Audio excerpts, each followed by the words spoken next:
A diamond can symbolize love, but in South Africa, it helped build a system of oppression. Gold created fortunes, but buried millions beneath racial control.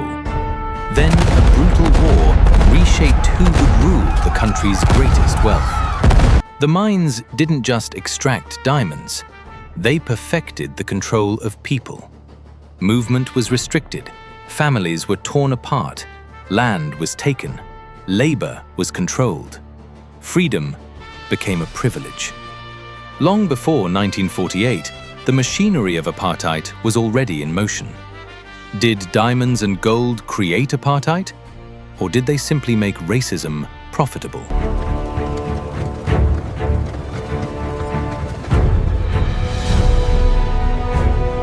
A diamond can symbolize love.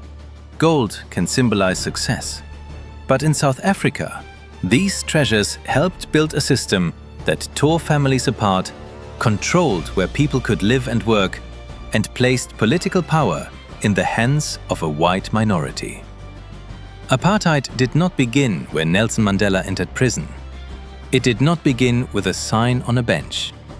And it did not suddenly appear when the National Party came to power in 1948. By then, much of its machinery already existed. The mining compound, the pass, the racial job barrier, the overcrowded reserve, the belief that black labor was essential, but black freedom was dangerous. That machinery had been assembled over generations through conquest, land dispossession, industrial ambition, and political compromise. Diamonds refined the methods, gold expanded the machine, and the Boer War helped create the white-controlled state that would eventually enforce racial separation across an entire country. Diamonds did not invent racism, gold alone did not cause the war, and the Boer War did not make apartheid inevitable. Human beings made choices, and ordinary people's bodies, homes, and futures became part of an economic design. To understand apartheid, we must go beneath the surface. There was no country called South Africa when Europeans first established a permanent settlement at the Cape. But the land was not empty. Khoi pastoralists moved with cattle and sheep across the western regions. San communities had lived through hunting, gathering, and deep knowledge of the landscape for thousands of years. Further east and north, farming communities cultivated crops, worked iron, raised livestock, and built political societies.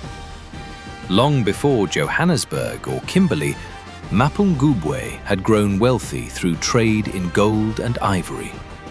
Later, Xhosa, Sotho-Tswana, Pedi, and Zulu societies became major regional powers. These people possessed governments, economies, military traditions, and claims to land. They were not waiting to be discovered. In 1652, the Dutch East India Company established a supply station at the Cape under Jan van Riebeeck. Ships traveling between Europe and Asia needed food, water, and rest. But a supply station required farms. Farms required land, and colonial expansion soon collided with the people already using that land. Settler farms spread, grazing routes were blocked, cattle were taken. Conflict followed. The settlement demanded labor. Enslaved people were imported from Africa and across the Indian Ocean world, turning the Cape into a slave society where forced labor and racial hierarchy grew together. Britain later took control. Dutch-speaking settlers, Boers or Afrikaners, moved inland during the Great Trek and established the Transvaal and Orange Free State on territory also claimed by African communities. By the mid-19th century, British colonies, Boer republics, and African states competed over land, labor, and survival. Racial domination did not begin with the first diamond. Dispossession was already underway. But minerals would change its scale. They would connect older systems of conquest to a modern industrial economy. Prejudice was about to become infrastructure. In 1867, a diamond was found near the Orange River. More discoveries followed, and within a few years, prospectors, traders, and laborers were pouring into the region around present-day Kimberley. The landscape was ripped open. Claims crowded together, men descended into the earth, and a town rose from dust around a wound in the ground. At first, the fields promised individual fortune, but deeper mining required expensive machinery and capital.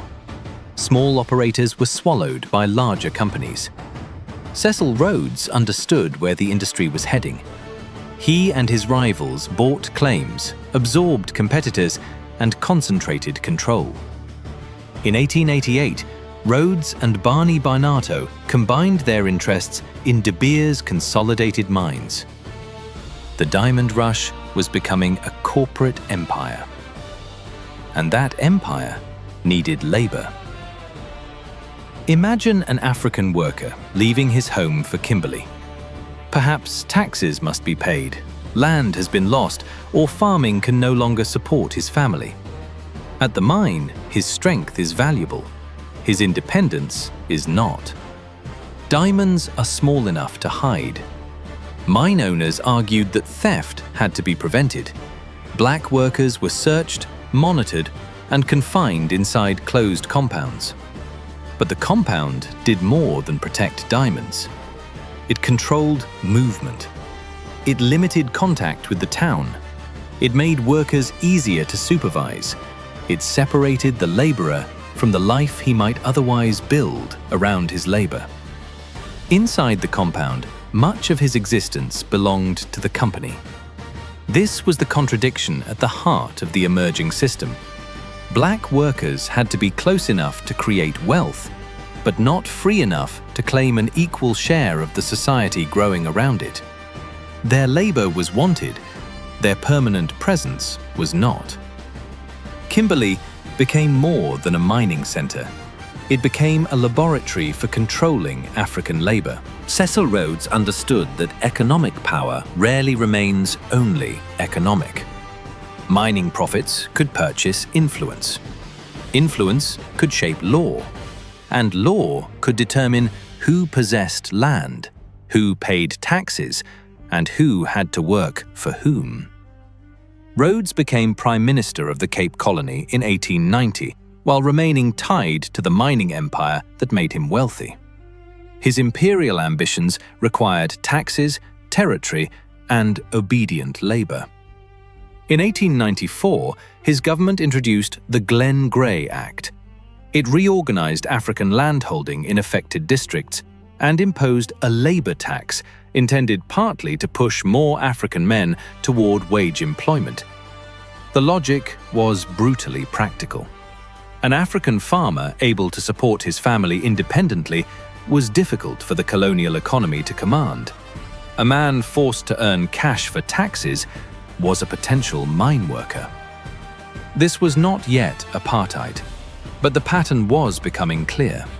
Restrict land, create financial pressure, draw men into migrant labor, allow them into colonial spaces as workers without accepting them as political equals. Rhodes was not the sole architect, but he demonstrated how mineral wealth could become political power, and how that power could be turned against African independence. Then came gold. In 1886, enormous deposits were discovered along the Witwatersrand. Johannesburg rose with astonishing speed as investors and workers arrived from across the world. The reef extended deep underground, requiring machinery, explosives, railways, and vast capital. It also required thousands upon thousands of workers.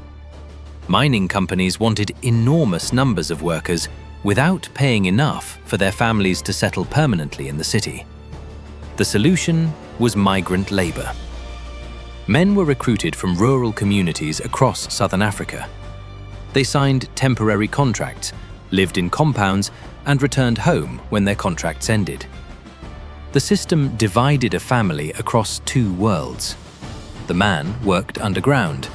Women, children, and elderly relatives kept the rural household alive.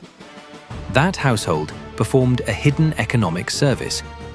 Because part of the family survived through farming and unpaid domestic labor, the mine could pay the worker less than it would cost to support his entire family in Johannesburg. The countryside subsidized the mine. Race also determined opportunity underground. White workers generally occupied better-paid, skilled positions. Black workers performed much of the heaviest, most dangerous, and worst-paid labor. This was not merely prejudice, it was an economic structure. Passes restricted movement, contracts limited choice, compounds strengthened surveillance. Racial job barriers protected white workers from competition. The formula was simple: recruit the worker, separate him from his family, restrict his movement, limit his bargaining power. Reserve advancement for white labor. Then send him away when he is no longer needed. Gold did not invent racial inequality. It made that inequality central to South Africa's industrial economy. Settlers already wanted African land. Now the industrial economy demanded African labor on a massive scale. South Africa's rulers faced a contradiction that would define the country for generations. They wanted black people inside the mines, but they wanted them outside political power. The richest gold fields lay inside the South African Republic, also called the Transvaal, led by President Paul Kruger. Foreign miners, investors, and businessmen flooded into the Republic. Many were British. They became known as Uitlanders, outsiders. They generated wealth, but lacked full political rights. Britain demanded reforms. The Boer government feared that granting those rights too quickly would allow foreign interests, supported by British power, to capture the Republic from within. The dispute involved voting rights, but also sovereignty, empire, and control of southern Africa. Britain saw extraordinary wealth beyond its authority. Boer leaders saw British pressure as a threat to independence. In 1895, Cecil Rhodes supported the Jameson Raid, an armed incursion intended to trigger an uprising against Kruger's government. The uprising never came. The raiders were captured. Rhodes was forced to resign as Prime Minister. The raid exposed how far some imperial and mining interests were prepared to go. Tensions continued, and both sides prepared for war. In October 1899, fighting began between the British Empire and the Transvaal and Orange Free State. Gold was not the only cause. Nationalism, sovereignty, imperial ambition, Uitlander rights, and decades of hostility all mattered. But without the mineral revolution, the conflict would not have carried the same urgency or offered the same prize. The richest ground in southern Africa lay beneath an independent Boer state. The most powerful empire in the world was not prepared to ignore it. Britain expected its superiority in money, men, and weapons to produce a quick victory.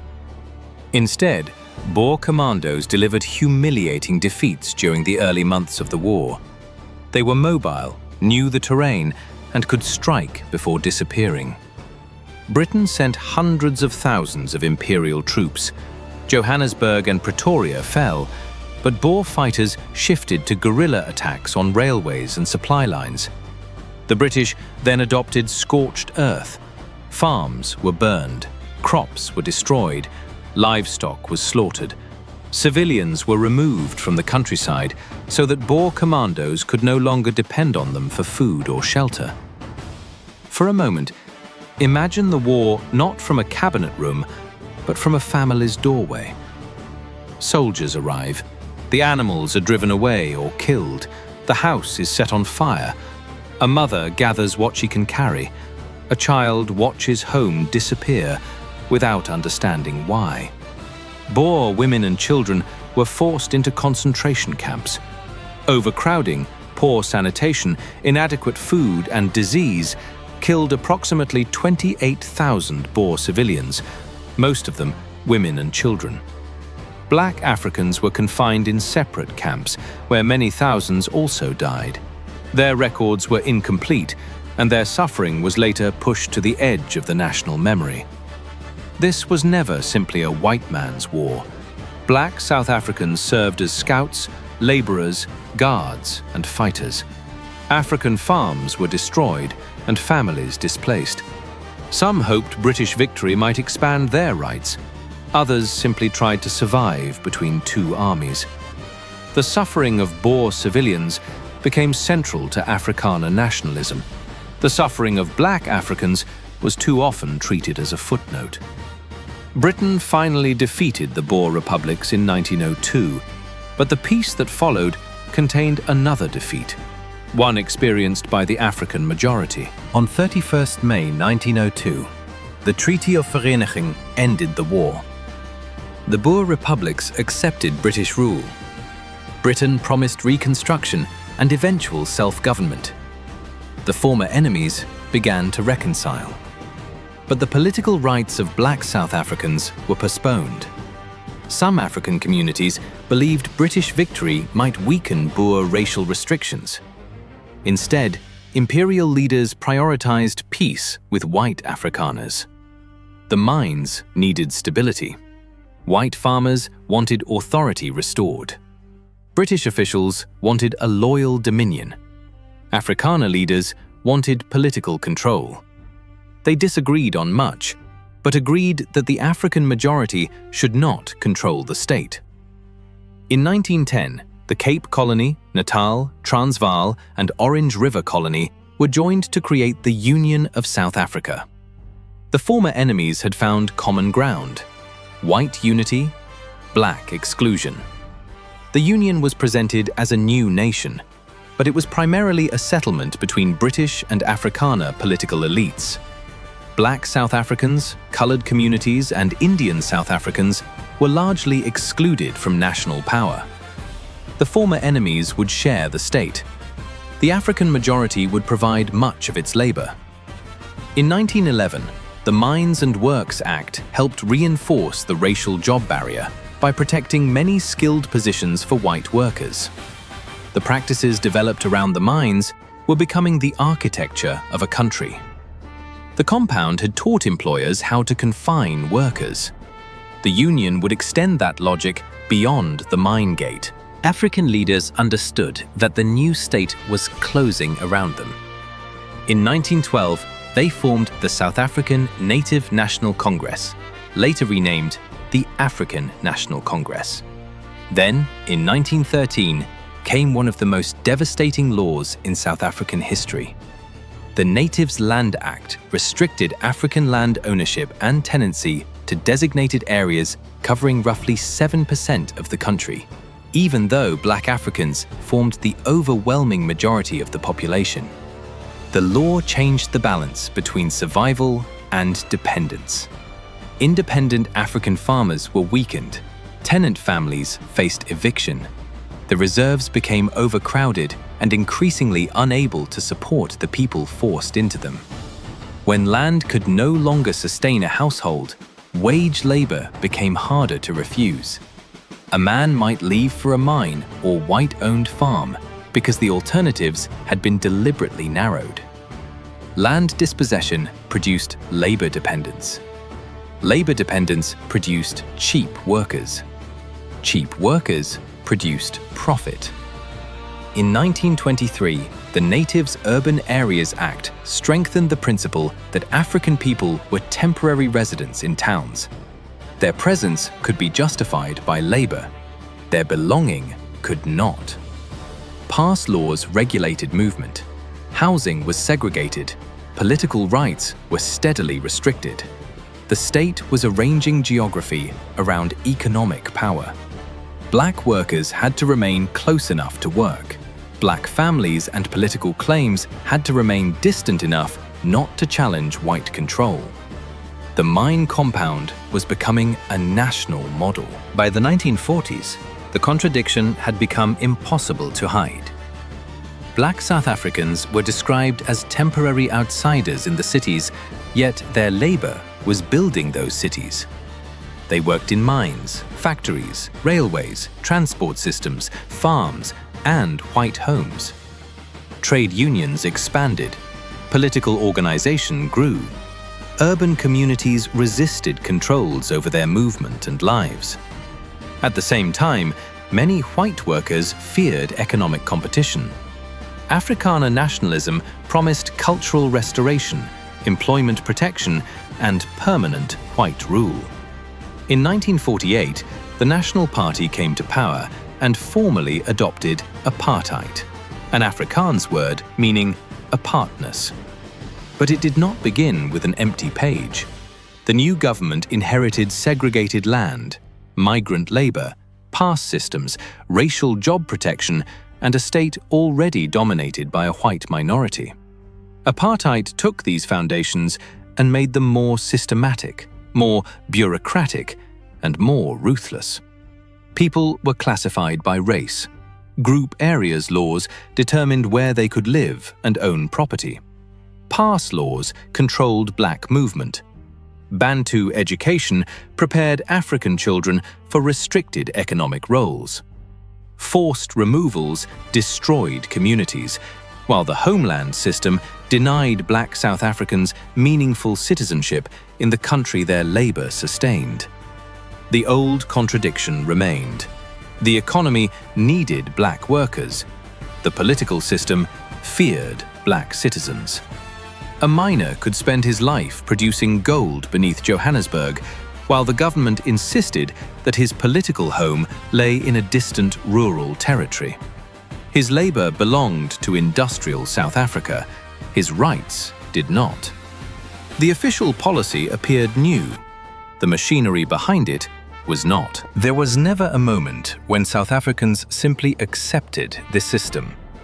Khoi communities resisted colonial expansion. Enslaved people rebelled. African kingdoms defended their land. Mine workers protested, and families resisted forced removal. The ANC, trade unions, students, and community movements carried that resistance into the apartheid era. Mandela became its most famous symbol, but the struggle belonged to millions. Apartheid eventually collapsed through mass resistance, organized labor, armed struggle, international pressure, economic strain, and negotiation. On the 27th of April, 1994, South Africans of all races voted in the country's first democratic national election. The legal architecture of apartheid fell. But history does not vanish when a law is repealed. Its shape can remain in land, wealth, cities, education, employment, and memory. Democracy changed who possessed political rights. It could not instantly reverse centuries of accumulated advantage and loss. Look at a polished diamond, and it appears clean. Look at refined gold, and there is no trace of the rock crushed to release it. No trace of the tunnel, the compound, the worker, or the family waiting far away. That is what makes South Africa's mineral history so powerful. The final product concealed its system of production. Diamonds built Kimberley and a global corporate empire, while refining compounds and surveillance. Gold transformed Johannesburg, while expanding migrant labor and racial job barriers. The Boer War destroyed republics, farms, and families, yet its peace reunited rival white powers instead of empowering the African majority. Their union controlled the state, the mines, and the land. The Land Act narrowed African independence and pushed more people into wage labor. Later governments strengthened segregation. Then, in 1948, the accumulated system received its most infamous name: apartheid. Diamonds did not create racism. Gold did not cause every conflict. The Boer War did not make apartheid inevitable. Human beings made choices. Mining companies chose profit through control. Governments stripped people of land and movement. British and Boer leaders reconciled while excluding the black majority. The apartheid government turned those inherited structures into an all-encompassing racial order. Ordinary people paid the price. Minors separated from their children. Women holding rural households together. Families removed from ancestral land. Skilled workers barred from skilled titles. And children born into a country that considered their labor necessary, but their equality dangerous. South Africa's mineral revolution built cities, railways, and fortunes alongside a society in which wealth traveled upward, while control traveled downward. So the deepest question is not whether stones and metal built apartheid by themselves. They did not. The question is, what happens when prejudice becomes profitable? When profit gains political protection? And when a state decides that some human beings exist mainly to enrich others? A diamond may last forever. So can the consequences of the world built to extract it.